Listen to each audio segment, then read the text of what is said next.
10년 전 저는 제 아이를 병원 복도에 버리고 도망쳤습니다. 갓 태어난 아이의 울음소리가 등 뒤에서 들렸지만 돌아보지 않았습니다. 그리고 지금 저는 우연히 한 고아원 봉사자가 됐습니다. 양심을 달래려고요. 거기서 6살 아이 지호를 만났습니다. 아픈 아이였습니다. 원장은 그 아이의 병을 숨기고 있었고 후원금을 빼돌리고 있었습니다. 싸워야 했습니다. 하지만 제게 자격이 있을까요? 10년 전 아이를 버린 제가 이번엔 한 아이를 지킬 수 있을까요? 이건 구원의 이야기입니다. 누굴 구원하느냐고요? 지호일 수도 있고 저일 수도 있습니다. 아직 모르겠습니다. 그날 햇살고아원 철문을 처음 밀고 들어선 날을 저는 아직도 또렷이 기억하고 있습니다. 그날 제 손은 떨리지 않았는데 이미 마음먹은 일이었으니까요. 봉사자 신청서에 이름 석자 적어넣고 면접 보러 가던 날도 마찬가지였습니다. 떨림 같은 건 없었지만 다만 발걸음이 무거웠죠. 마치 최후의 심판대로 걸어가는 사람처럼.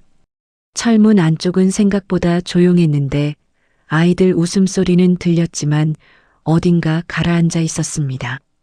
녹슨 철 냄새, 오래된 페인트 냄새, 익숙한 냄새들이더군요. 원장실 문패에 이선영이라는 이름이 있었습니다. 문을 두드렸을 때 안에서 부드러운 목소리가 들렸죠. 들어오세요. 원장은 미소 짓고 있었는데 40대 중반쯤 돼 보이는 여자였습니다. 단정한 차림이었죠. 하지만 그 미소가 어딘가 어긋나 있었습니다. 입은 웃는데 눈은 그렇지 않았거든요. 계산하는 눈이었습니다. 뭘 계산하는지는 몰라도.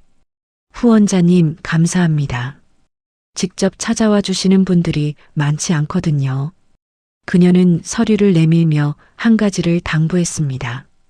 후원금은 꼭 본원 계좌로 부탁드려요. 아이들한테 직접 건네시면 안 됩니다. 목소리는 부드러웠지만 그 안에 무언가가 있었죠. 경고 같은 것. 저는 그냥 고개를 끄덕였습니다. 딱히 따질 이유도 없었으니까요. 서류를 작성하고 나니 원장이 파일을 꺼내 보여줬습니다. 아이들 프로필이었는데 한 장 한 장 넘기다가 한 아이에게서 손이 멈췄습니다. 이지호 6살. 사진 속 아이는 참 순해 보였지만 눈이 슬펐습니다. 6살 아이 눈이 아니었죠. 이미 많은 걸 포기한 사람의 눈이었습니다. 이 아이요. 원장의 표정이 잠깐 굳더군요. 아주 짧게. 그리고 다시 미소 지으며 말했습니다. 좋은 선택이세요. 지호는 순한 아이예요. 그게 다였습니다. 더 이상 아무 말도 하지 않았죠. 첫 방문 날은 토요일 오후였는데 색연필 세트를 들고 갔습니다. 아이가 그림을 좋아한다고 프로필에 적혀 있었으니까요. 원장이 안내해 준 곳은 놀이방이었고 구석에 혼자 앉아 있는 아이가 보였습니다. 가까이 가니 아이는 사진보다 작았습니다. 여위어 있었죠. 6살 치고는. 지호야. 나는 정희 이모야. 아이가 고개를 들었는데 그 눈을 보는 순간 가슴이 내려앉더군요. 너무 슬픈 눈이었습니다. 선물을 내밀었지만 아이는 열지 않았습니다. 그냥 무릎 위에 올려두고 창밖만 봤죠. 저는 아이 손을 잡았는데 차가웠습니다. 여름인데도. 어디 아픈 데는 없니? 고개를 저었지만 손등에 멍이 있었습니다.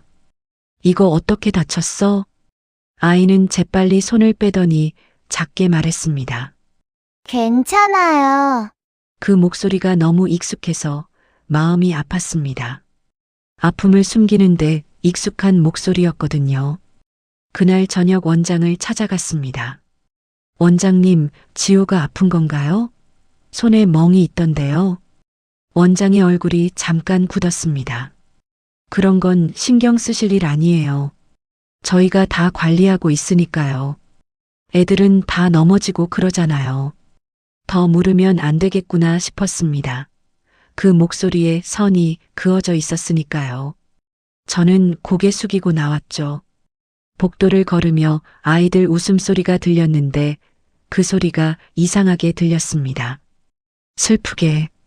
마치 웃음 뒤에 뭔가를 숨기고 있는 것처럼 말이죠. 햇살고아원을 나오며 철문을 돌아봤습니다. 낡고 녹슨 철문. 그 안에 23명의 아이가 있었고 그 중 한 명이 지호였습니다. 발걸음이 무거웠죠. 10년 전 그날처럼. 하지만 이번엔 달라야 한다고 그렇게 되뇌었습니다. 이번엔 도망치면 안 된다고. 밤하늘에 별이 없었습니다. 구름이 다 가리고 있었죠. 한 달이 흘렀고 그동안 매주 토요일마다 햇살고아원을 찾았습니다. 지호를 만나고 함께 시간을 보내고 조용히 돌아왔는데 아이는 여전히 말이 없었습니다. 웃지도 않았죠. 그저 제 옆에 앉아 창밖을 보거나 제가 준 색연필로 그림을 그렸는데 그림은 대부분 검은색이었습니다. 어두운 하늘, 혼자 있는 나무, 빈집. 6살 아이가 그릴 그림이 아니었죠. 어느 날 햇살고아원 후원자 행사가 열리는 날이었습니다. 1년에 한 번 있는 큰 행사였는데 후원자들이 모여 아이들과 함께 시간을 보내고 원장은 올 한해 성과를 발표하는 자리였죠. 저는 이른 아침부터 준비해서 고아원으로 향했는데 지호를 다시 만날 생각에 가슴이 두근거렸습니다. 행사장은 생각보다 화려했습니다. 풍선이 매달려 있었고 테이블마다 음식이 가득했죠. 아이들은 예쁜 옷을 입고 있었고 후원자들은 카메라를 들고 사진을 찍고 있었습니다. 모두가 웃고 있었죠. 겉으로는 완벽한 장면이었습니다. 저는 아이들 사이에서 지호를 찾았는데 구석 한쪽에서 아이를 발견했습니다. 지호는 의자에 앉아 있었죠. 혼자. 다른 아이들이 뛰어노는 동안 지호만 조용히 앉아 있었습니다. 가까이 다가가며 심장이 철렁 내려앉는 걸 느꼈습니다.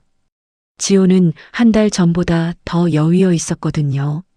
얼굴은 더 창백했고 눈 밑에는 시퍼런 그림자가 드리워져 있었습니다. 걸어올 때의 걸음걸이도 비틀거렸죠. 이건 정상이 아니었습니다. 지호야. 제가 부르자 아이가 천천히 고개를 들었고 희미하게 웃으려 했습니다. 하지만 그 웃음은 얼굴에 제대로 걸리지 않았죠. 마치 웃는 법을 잊어버린 것처럼.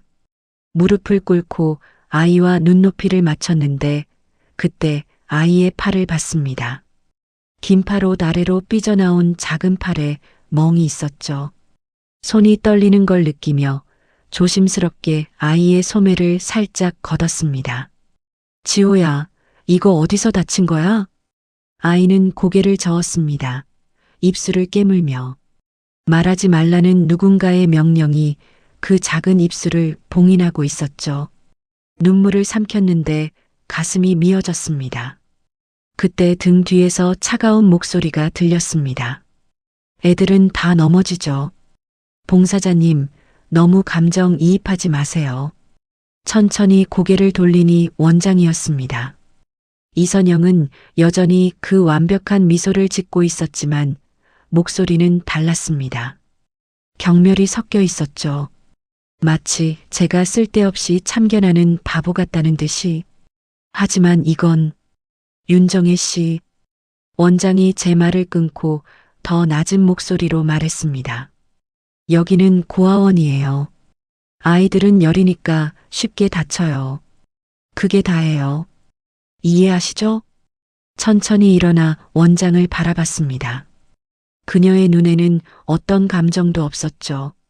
계산기처럼 차갑고 정확했습니다. 저는 말없이 고개를 끄덕였지만 내 안에서는 무언가가 타오르기 시작했습니다. 행사가 끝나고 집으로 돌아왔지만 잠을 이룰 수 없었습니다. 지호의 팔 그 멍자국들이 눈앞에 어른거렸거든요. 컴퓨터를 켜고 햇살고아원 이지호에 대해 찾아보기 시작했습니다. 고아원 홈페이지, 후원 기록, 의료 기록. 클릭할 수 있는 모든 링크를 열었고 마침내 찾았습니다. 숨겨진 의료 정보를요. 이지호, 만성 신부전증, 정기적 투석 필요. 화면을 한참 들여다봤습니다. 신부전증, 그것도 만성. 6살 아이가요.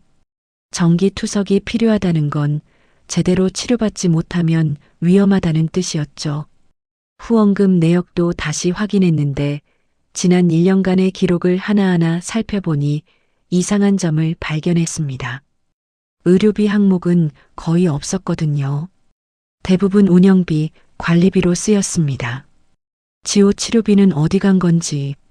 다음 날 병원을 찾았습니다. 지호가 치료받는 병원을요. 접수대에서 조심스럽게 물었죠. 이지호 환자 보호자인데요. 기록 좀 볼 수 있을까요? 간호사가 의무 기록을 보여줬는데 그걸 펼쳤을 때 숨이 막히더군요. 치료비 미납으로 투석 연기 3회. 그 아래 원장 서명이 있었습니다. 이선영, 법적 보호자, 치료 결정권자.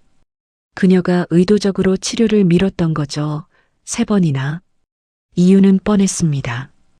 후원금 때문이었겠죠. 지호가 심각하게 아프다는 게 알려지면 후원자들이 떠날까봐. 병원 벤치에 앉아 고개를 떨구고 눈을 감았습니다. 눈물은 나오지 않았죠. 그냥 무거웠습니다. 10년 전 제가 버린 아이도 이렇게 누군가에게 버려졌을까요? 이렇게 외면당했을까요? 이번엔 달라야 합니다. 이번엔 지켜야 합니다. 천천히 일어나며 방법을 찾아야겠다고 생각했습니다. 어떻게든. 의무기록 사본을 가방에 넣고 다시 햇살고아원으로 향했습니다. 오후 4시 원장이 원장실에 있을 시간이었죠. 철문을 밀고 들어서니 경비는 저를 알아보고 고개를 끄덕였고 익숙한 복도를 걸어 원장실 앞에 섰습니다. 심호흡을 했습니다. 손이 떨렸지만 참았죠. 그리고 문을 두드렸는데 노크 소리가 복도에 울렸습니다. 잠시 후 안에서 목소리가 들렸습니다. 들어오세요. 문을 여니 이선영이 책상에 앉아 서류를 정리하고 있었습니다. 고개를 들어 저를 보고는 그 계산적인 미소를 지었죠. 어서 오세요, 윤정희 씨. 무슨 일이세요? 천천히 그녀의 책상으로 다가가 가방에서 의무기록 사본을 꺼내 책상 위에 내려놓았습니다. 종이가 책상에 닿는 소리가 방 안에 울렸죠. 이 아이는 치료받아야 해요. 지금 당장. 제 목소리는 떨리고 있었지만 단호했습니다. 원장은 서류를 흘긋 보고는 저를 올려다봤는데 그녀의 미소가 사라졌습니다. 그 자리에 차가운 표정이 자리 잡았죠. 윤정혜 씨. 천천히 일어나 창문 쪽으로 걸어가며 말했습니다. 후원금 몇 푼으로 사람 하나 살릴 수 있다고 생각해요? 말문이 막혔습니다. 원장은 계속 말했죠. 현실을 보세요. 지호 하나 치료하는 데 드는 비용이 얼마인 줄 알아요? 투석, 약값, 검사비. 한 달에 수백만 원이에요.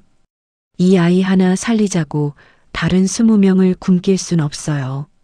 그게 현실이에요. 말은 냉정했고 논리적이었지만 그 안에는 인간성이 없었습니다. 지호는 그녀에게 숫자였죠. 관리해야 할 변수였습니다. 살아 숨쉬는 6살 아이가 아니었습니다. 반박할 말을 찾을 수 없었습니다. 입술이 바짝 말랐죠. 원장은 다시 책상으로 돌아와 앉으며 손가락으로 책상을 톡톡 두드렸습니다. 당신 같은 사람들이 제일 웃겨요. 저를 바라봤습니다. 1년에 몇 번 와서 아이들 머리 쓰다듬고 사진 찍고 훈훈한 마음 느끼고 가잖아요. 그게 봉사인 줄 알죠. 하지만 진짜 현실은 달라요. 매일매일 이 아이들을 먹이고 재우고 돌보는 건 저예요. 당신이 아니고. 그 말이 제 가슴을 찔렀습니다. 맞는 말이었거든요. 저는 위선자였습니다. 1년에 몇 번 와서 양심을 달래고 돌아가는 비겁한 인간이었죠. 10년 전 아이를 버린 그날부터 계속 도망치고 있었습니다. 봉사라는 이름으로 제 죄를 가리며. 하지만 그렇다고 해서 아픈 아이를 방치하는 게 정당화될 수는 없었습니다. 주먹을 쥐고 떨리는 목소리로 말했습니다. 그렇다면 제가 직접 의료비를 내겠어요. 원장이 눈썹을 치켜 올렸습니다. 지호의 치료비, 제가 전부 감당할게요. 그러니까 아이를 치료해 주세요. 잠시 침묵이 흘렀고 원장이 웃기 시작했습니다. 진짜 웃음이 아니었죠. 경멸이 섞인 차갑고 날카로운 비웃음이었습니다. 그래요? 좋아요. 한번 해보세요. 책상 서랍에서 파일을 꺼내 제 앞에 던졌습니다. 파일이 책상 위에서 미끄러져 제 손 앞에 떨어졌죠. 그 아이 평생 치료비 예상 견적서예요. 한번 보세요. 당신 월급으로 1년도 못 버틸 거예요. 파일을 집어들었는데 손이 떨렸습니다. 첫 장을 펼치니 숫자들이 줄지어 있었죠. 투석비, 약값, 검사비, 입원비. 한 달치만 해도 제 월급의 2배가 넘었습니다. 1년이면 평생이면. 파일이 손에서 떨어졌습니다. 종이들이 바닥에 흩어졌죠. 원장이 천천히 일어나 문을 열었습니다. 더 할 말씀 없으시면 나가주세요. 업무 시간이거든요. 비틀거리며 일어났습니다. 다리에 힘이 없었죠. 원장실을 나왔고 문이 제 등 뒤에서 닫혔습니다. 복도는 텅 비어 있었는데 아이들의 웃음소리도 발소리도 들리지 않았습니다. 벽에 기대어 주저앉았죠.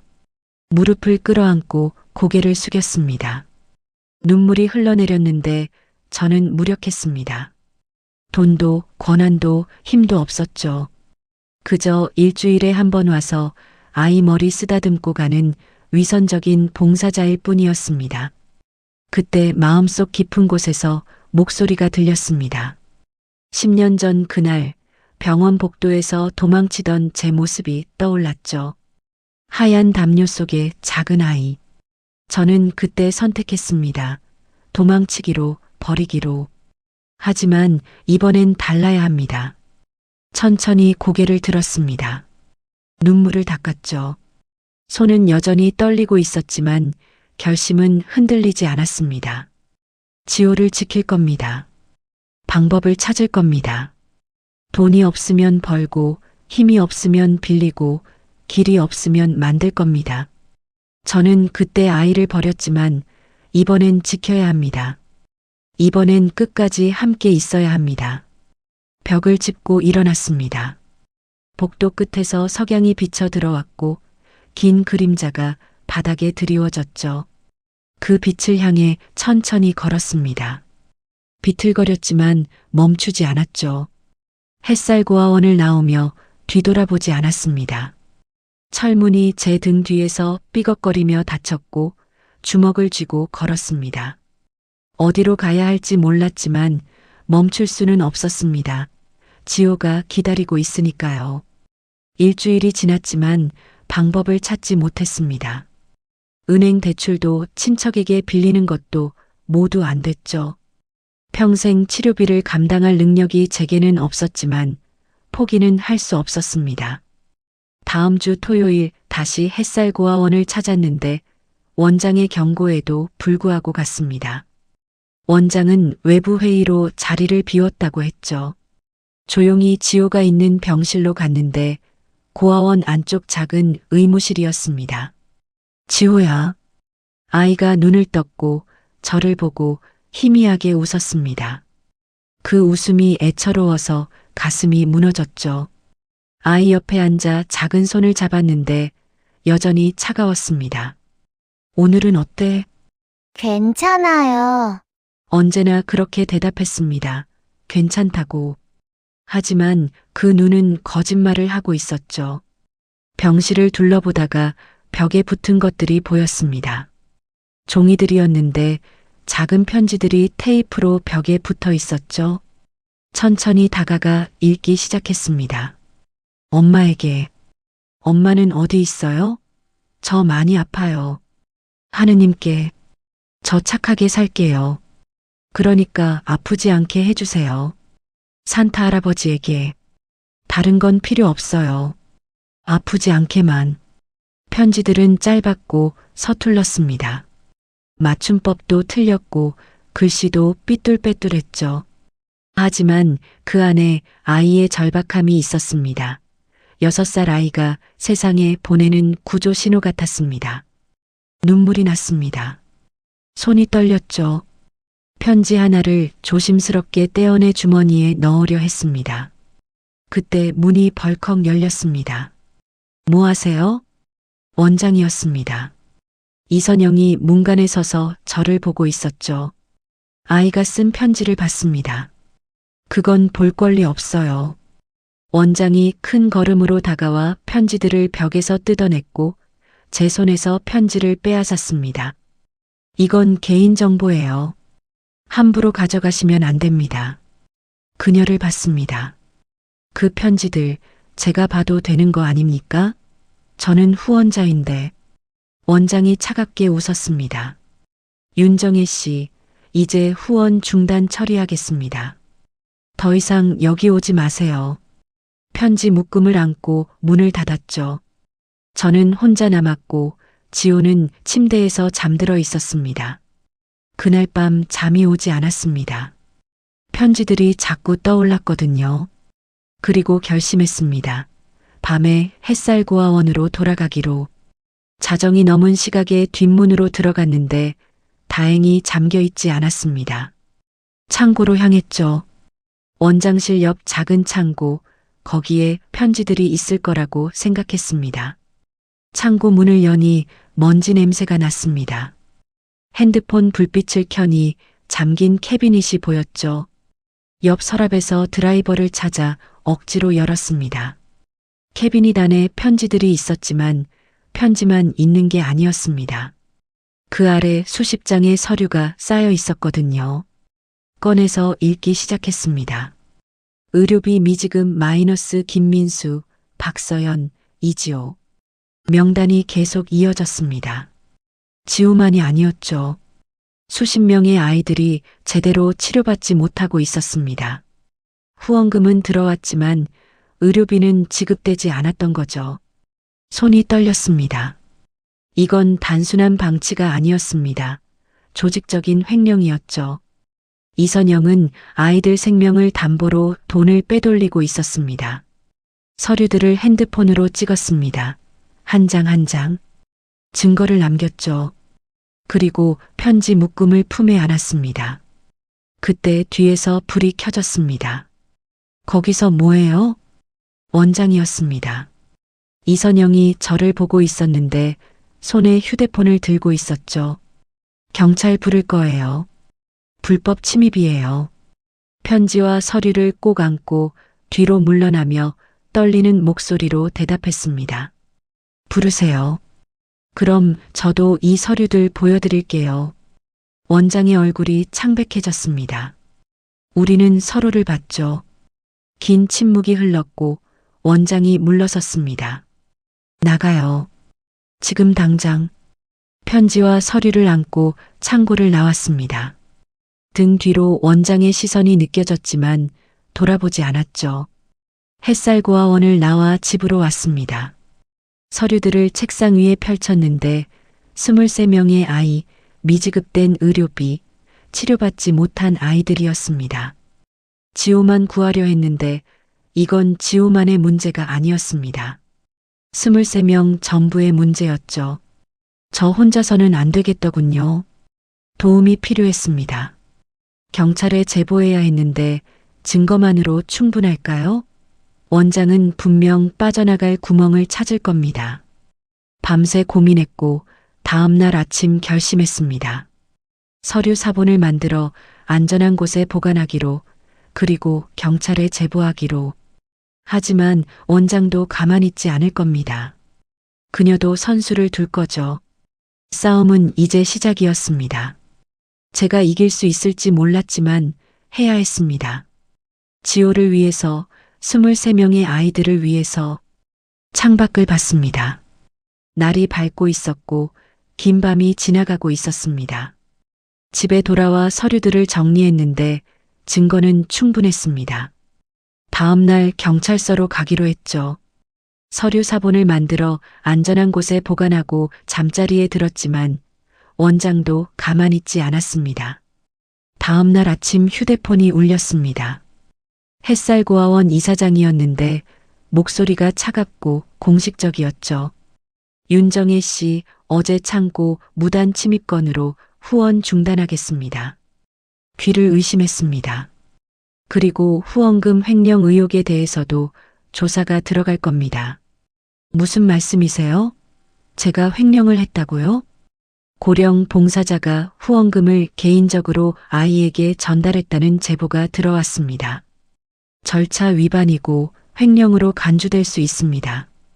전화가 끊겼습니다. 핸드폰을 멍하니 봤죠. 이선영이 선수를 쳤습니다. 저를 먼저 가해자로 만들어버렸습니다.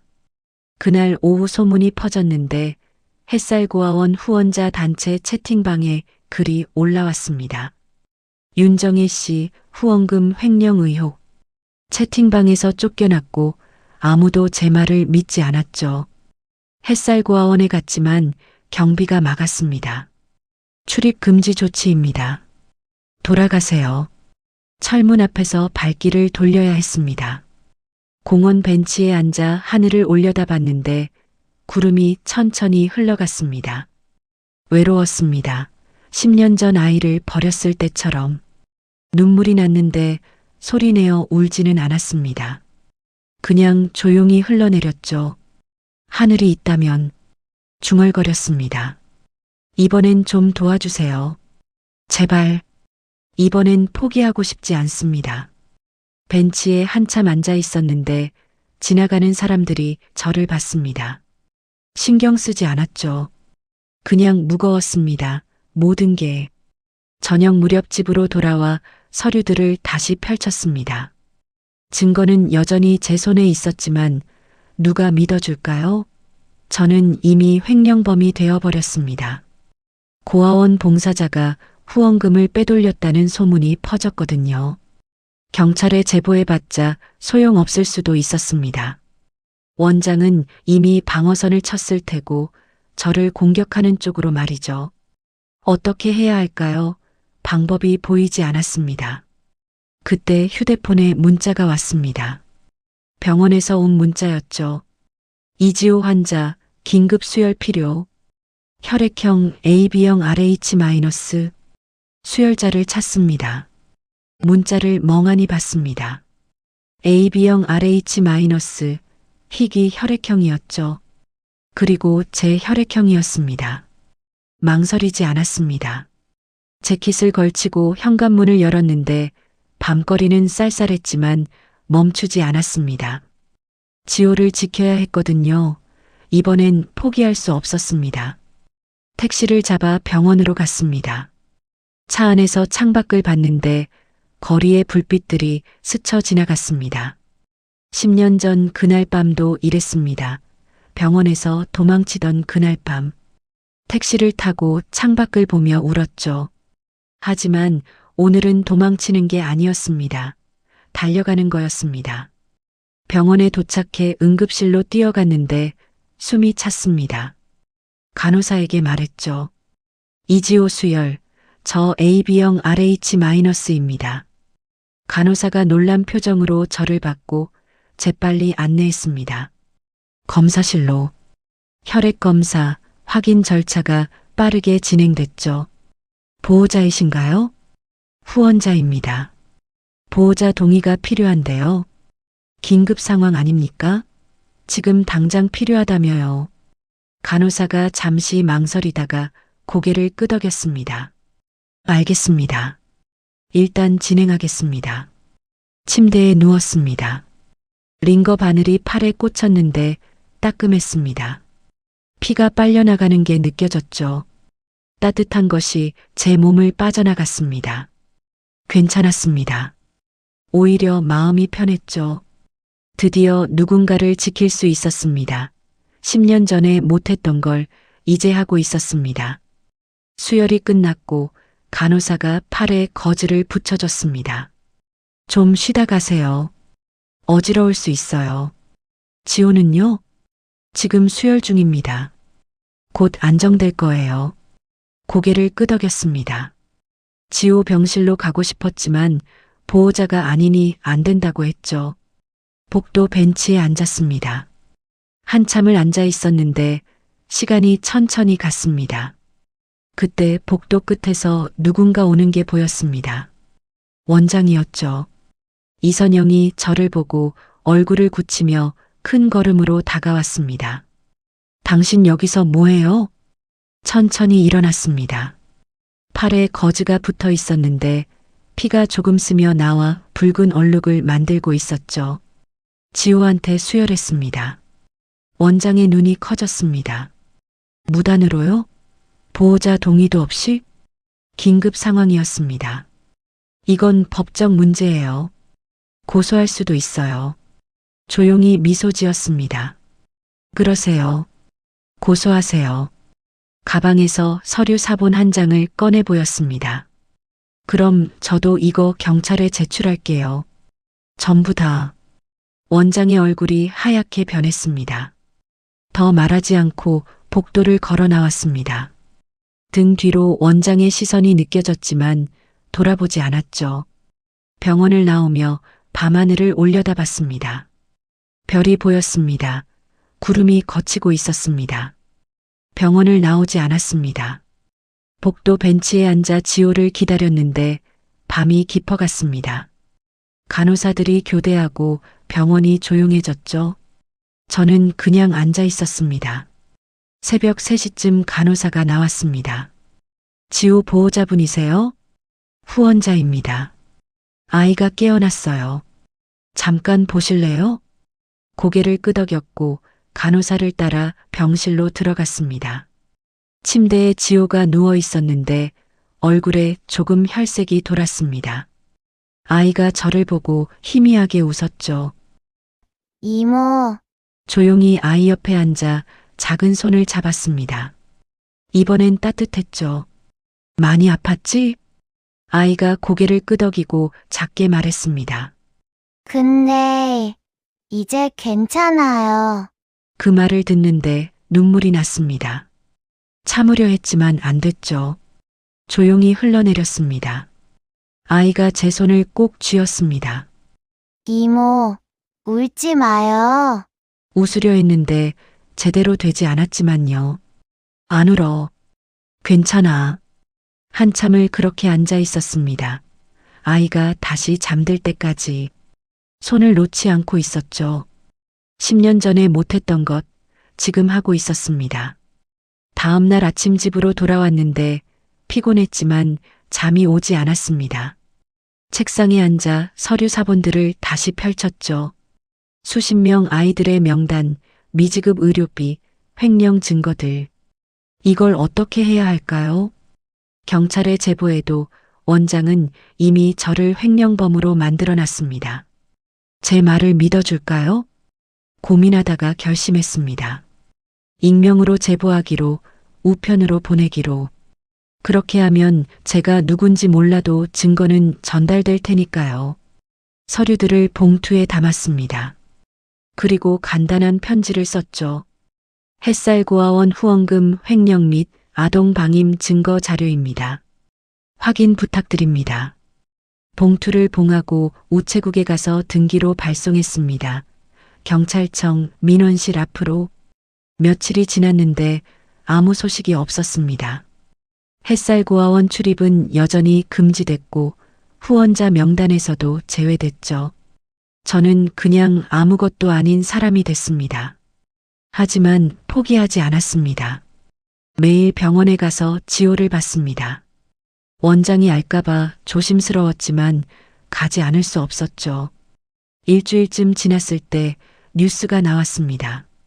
저녁 9시 뉴스였는데 TV를 켜놓고 있다가 봤습니다. 햇살고아원 원장 후원금 횡령 혐의로 조사 착수. 화면에 햇살고아원이 나왔습니다.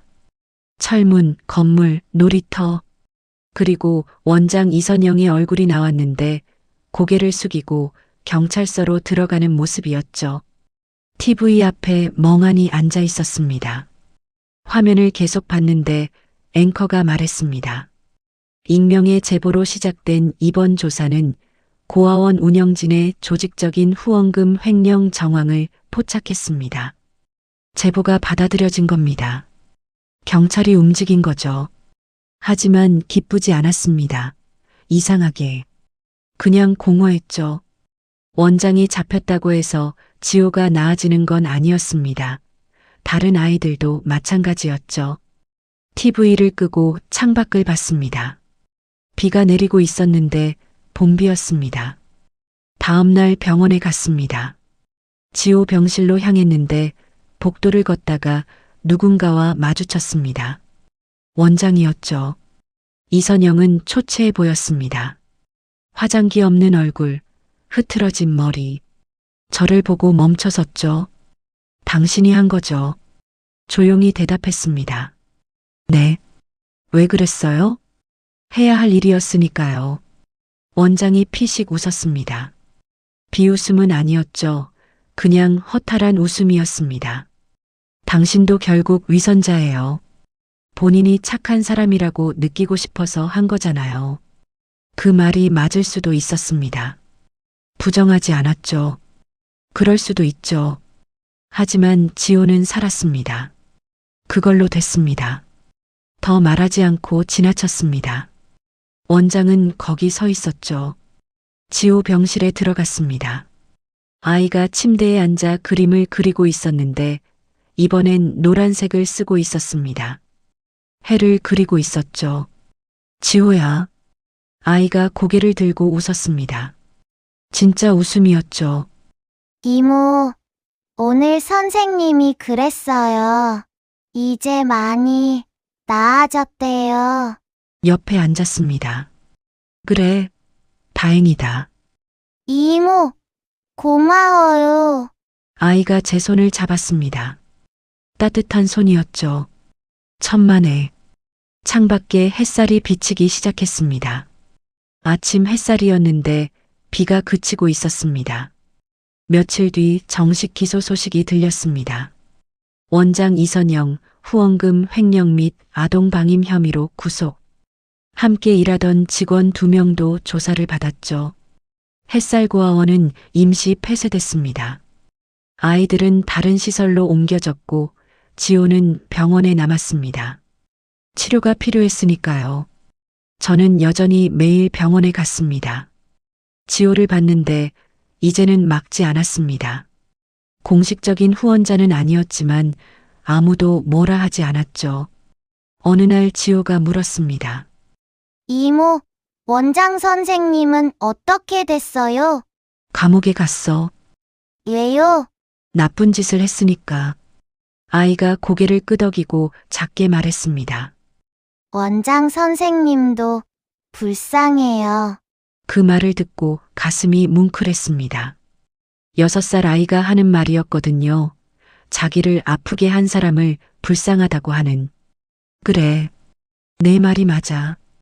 창밖을 봤습니다. 봄이 깊어가고 있었죠. 지호의 수술날이 잡혔습니다. 후원금 횡령 사건이 터지면서 새로운 후원금이 들어왔고 지호는 드디어 제대로 된 치료를 받을 수 있게 됐죠. 신장 이식은 아니었지만 투석 시스템을 개선하는 수술이었습니다. 수술 전날 병실에 혼자 갔는데 지호는 잠들어 있었습니다.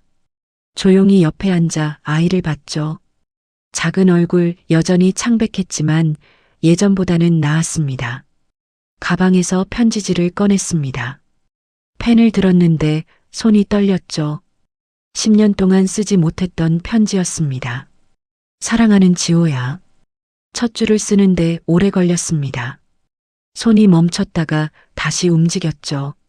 사실 나는 내가 세상에 처음 왔던 날 그 옆에 있었단다. 눈물이 편지지에 떨어졌습니다. 글씨가 번졌죠. 닫고 계속 썼습니다. 나는 내 엄마였어. 23살 어린 엄마였어. 혼자서 너를 키울 자신이 없었지. 무서웠어. 그래서 너를 병원에 두고 도망쳤어. 펜을 멈췄습니다. 숨을 고르고 다시 썼죠. 10년 동안 나는 너를 생각하며 살았어. 내가 어디선가 잘 자라고 있길 바랐지. 하지만 이렇게 다시 만날 줄은 몰랐어. 지호야, 나를 용서해 줄 수 있겠니? 이번엔 절대 너를 버리지 않을게. 편지를 접어 봉투에 넣었습니다. 아이 침대 옆 서랍에 넣었는데 아이가 깨어나면 볼 수 있도록. 다음 날 아침 수술이 시작됐습니다. 수술실 밖에서 기다렸는데 시간이 천천히 갔습니다. 1시간, 2시간, 3시간. 복도 벤치에 앉아 있었습니다. 기도하지는 않았는데 기도할 자격이 있는지 몰랐으니까요. 그냥 앉아 있었죠. 4시간쯤 지나서 수술실 불이 꺼졌습니다. 문이 열리고 의사가 나왔죠. 보호자분이세요? 후원자입니다. 수술 잘 됐습니다. 곧 깨어날 거예요. 고개를 숙여 인사했습니다. 감사합니다. 회복실로 옮겨진 지호를 봤는데 아이는 아직 자고 있었습니다. 마취에서 깨어나려면 시간이 걸린다고 했죠. 저는 병원 로비로 내려가 커피를 마시며 창밖을 봤습니다. 봄비가 내리기 시작했죠. 2시간쯤 뒤 간호사에게서 연락이 왔습니다. 지호가 깨어났다고. 바로 병실로 올라갔습니다. 하지만 문 앞에서 멈췄습니다. 들어가지 못했죠. 아이가 편지를 읽었을까요? 읽었다면 뭐라 생각할까요? 복도 끝에서 지켜봤습니다. 병실 문이 열려 있었고 지호가 침대에 앉아 있는 게 보였죠. 손에 편지를 들고 있었습니다. 아이가 편지를 읽고 있었는데 천천히 한 글자 한 글자. 그러다 멈췄습니다. 손이 떨렸고 아이 어깨도 떨렸죠. 울고 있었습니다. 소리 없이. 가슴이 무너졌지만 다가갈 수 없었습니다. 그때 병실 TV에서 뉴스가 나왔죠. 햇살고아원 원장 이선영, 후원금 횡령 및 아동방임 혐의로 구속. 지호가 TV를 봤습니다. 그리고 다시 편지를 봤죠. 천천히 고개를 들어 문 쪽을 봤습니다. 우리 눈이 마주쳤습니다. 아이가 입을 열었는데 소리는 들리지 않았지만 입모양을 알 수 있었습니다. 엄마. 천천히 병실로 들어갔습니다. 한 걸음 한 걸음. 아이 곁으로 갔죠. 엄마예요? 목소리가 안 나왔습니다. 고개를 끄덕였는데 눈물이 흘렀죠. 응, 엄마야. 지호가 팔을 벌렸고 저는 아이를 안았습니다. 작고 따뜻한 몸, 10년 만에 다시 안는 제 아이였습니다. 엄마, 응, 미안해. 정말 미안해. 아이가 제 등을 두드렸습니다. 작은 손으로. 괜찮아요. 이제 왔잖아요. 한참을 그렇게 안고 있었는데 아이도 저도 울었습니다. 소리 내지 않고 그냥 조용히. 창밖에 봄비가 내렸습니다. 빗방울이 유리창을 두드렸고 봄비 소리가 들렸죠. 한참 뒤에 아이를 놓았습니다. 아이 얼굴을 봤는데 눈물 자국이 있었습니다. 닦아줬죠.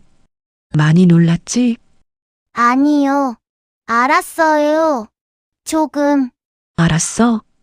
이모가 저 볼 때마다 슬픈 얼굴이었어요. 왜 그런가 했는데. 아이가 웃었습니다. 처음 보는 환한 웃음이었죠.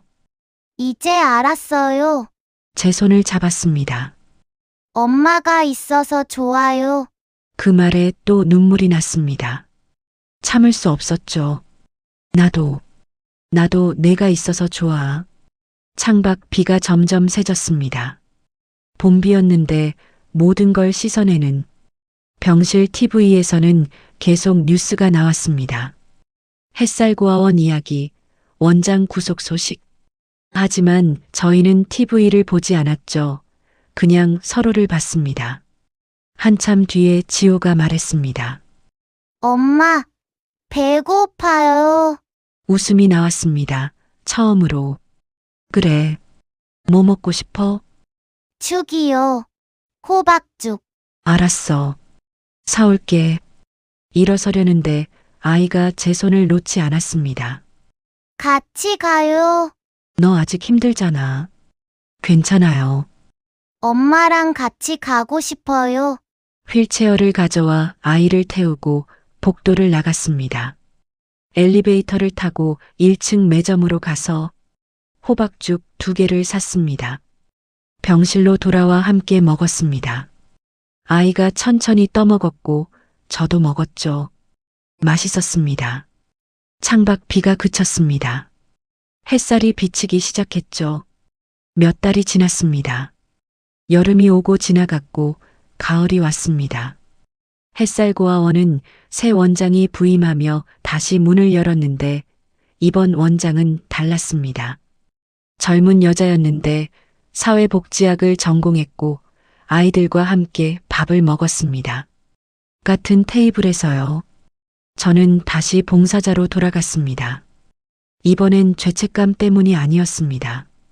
아이들을 돌보는 게 그냥 하고 싶어서였죠. 매주 토요일 햇살고아원에 갔습니다. 식당에서 배식을 도왔고 아이들과 이야기했죠. 별일 아닌 이야기들, 오늘 뭐 했는지, 뭐가 재밌었는지 그런 이야기들. 지호는 많이 나아졌습니다. 여전히 투석은 받아야 했지만 건강을 되찾아가고 있었죠. 얼굴에 혈색이 돌았고 웃음도 많아졌습니다. 아이는 이제 휠체어를 탔는데 걷기 힘들 때가 많았으니까요. 하지만 아이는 불평하지 않았습니다. 오히려 휠체어를 타고 이곳저곳 다니는 걸 즐겼죠. 어느 토요일 오후 햇살고아원 도서관에서 지호를 봤습니다. 아이가 다른 아이들에게 책을 읽어주고 있었는데 작지만 또렷한 목소리로 옛날 옛적에 한 아이가 있었어요. 그 아이는 아주 외로웠지만 포기하지 않았답니다. 멀리서 그 모습을 봤습니다. 가슴이 따뜻했죠. 이 아이는 살아있었고 웃고 있었습니다. 식당 봉사를 마치고 창고를 지나쳤는데 그때 그 창고, 제가 서류를 찾아낸 곳이었습니다. 문은 이제 활짝 열려 있었고 안에 아이들 그림이 가득 붙어 있었죠. 밝은 그림들이었습니다. 미소가 났습니다. 어둠이 빛으로 바뀌었죠. 저녁 무렵 지호와 함께 벤치에 앉았습니다. 고아원 마당 벤치였는데 노을이 하늘을 붉게 물들이고 있었습니다. 엄마, 나 행복해. 아이가 말했고 저는 아이를 안았습니다. 나도 행복해. 이선영은 지금 교도소에 있습니다. 5년형을 받았는데 뉴스에서 봤습니다. 그녀가 법정에서 울었다고 했죠. 미워하지 않기로 했습니다. 미움은 또 다른 감옥이었거든요. 저는 더 이상 감옥에 갇히고 싶지 않았습니다. 가끔 생각합니다. 그녀도 처음엔 선한 마음이었을까요? 고아원 원장이 되었을 때 아이들을 돕고 싶었을까요? 그러다 언제부터 변한 걸까요? 모르겠습니다. 하지만 이해하려 합니다.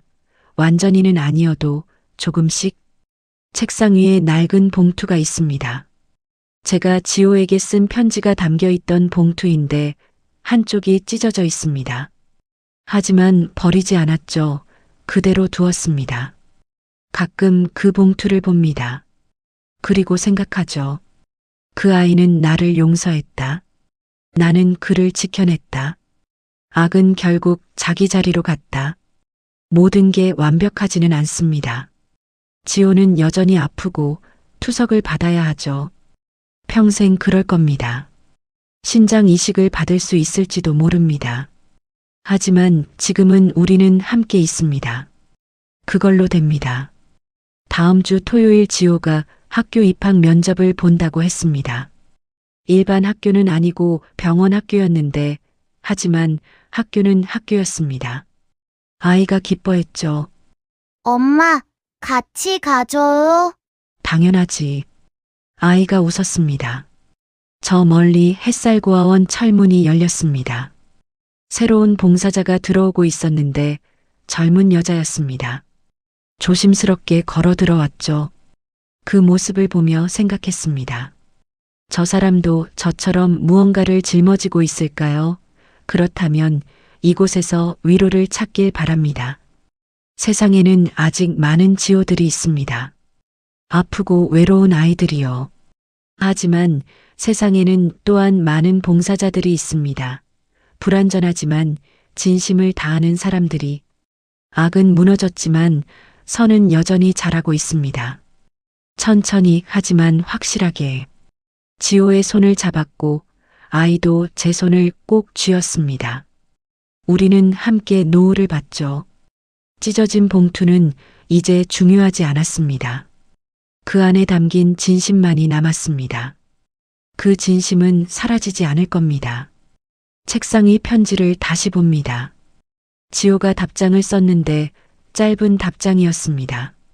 엄마에게 사랑해요. 지호가 그걸로 충분했습니다. 창밖에 첫눈이 내렸습니다. 겨울이 오고 있었는데 하지만 춥지 않았습니다. 지호가 옆에 있었으니까요. 전화벨이 울렸습니다. 새 원장이었죠.